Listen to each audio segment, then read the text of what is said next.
So Sheikh, this is like a topic that is very important.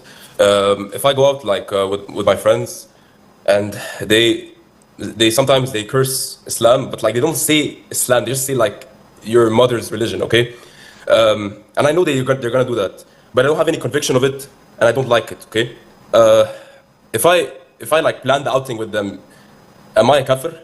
No, you are not a kafir, but you are definitely a big time sinner. If you go to Surah An-Nisa, chapter number 4, verse number 140, where Allah says, وَقَدْ نَزَّلَ عَلَيْكُمْ فِي الْكِتَابِ أَنْ إِذَا سَمِعْتُمْ آيَاتِ اللَّهِ يُكْفَرُ بِهَا وَيُسْتَهْزَأُ بِهَا فَلَا تَقْعُدُوا مَعَهُمْ حَتَّى يَخُوضُوا فِي حَدِيثٍ غَيْرِهِ إِنَّكُمْ إِذًا مِثْلُهُمْ. So Allah has revealed to you in the book that whenever they mock and make fun of Allah's verses, you must not sit with them until they speak about something else. Otherwise, you will be like them. Scholars differed. You'll be like them in their disbelief, so you're a disbeliever. Because you're endorsing what they're saying, you're not defending the religion of Allah, you're not doing anything to stand up for your belief.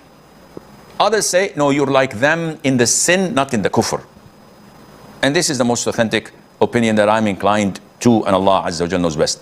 Akhi, if someone mentions your mother, let alone her religion, you won't be a real man.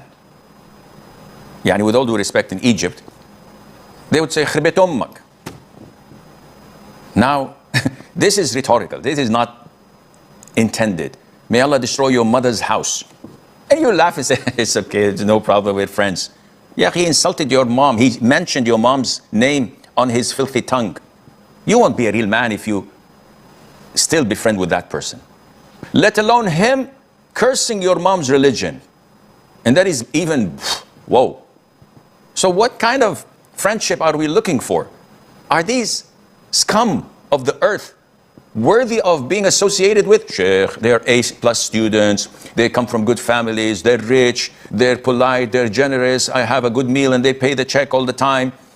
And these things, we just say it out of, fun, and we don't intend it.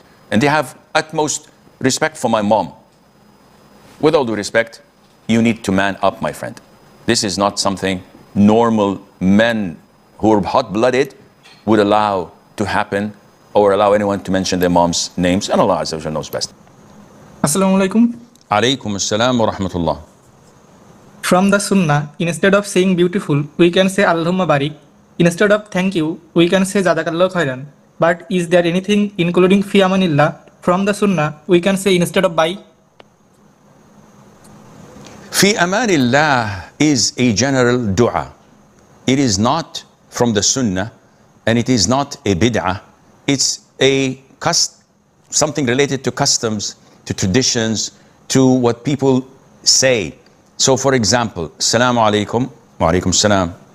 How are you doing? Oh, this is not from the Sunnah. Okay, good morning. Oh, this is not from Sunnah. Are you late for school? Not from the Sunnah. You crazy? This is not related to, nobody says fi amanillah when bidding farewell, or ma'as salama, which is bye-bye, to be from the Sunnah. These are cultural things. These are normal things. We are humans, not robots. The difference between bid'ah and Sunnah is when you do it thinking that this is part of the Prophet's way, this is part of the religion that would relate you and get you closer to Allah, and if you don't do it, you're sinful, and the likes. So you're not trying to worship Allah by saying it. You're just making a general thing that people do, and Allah knows best.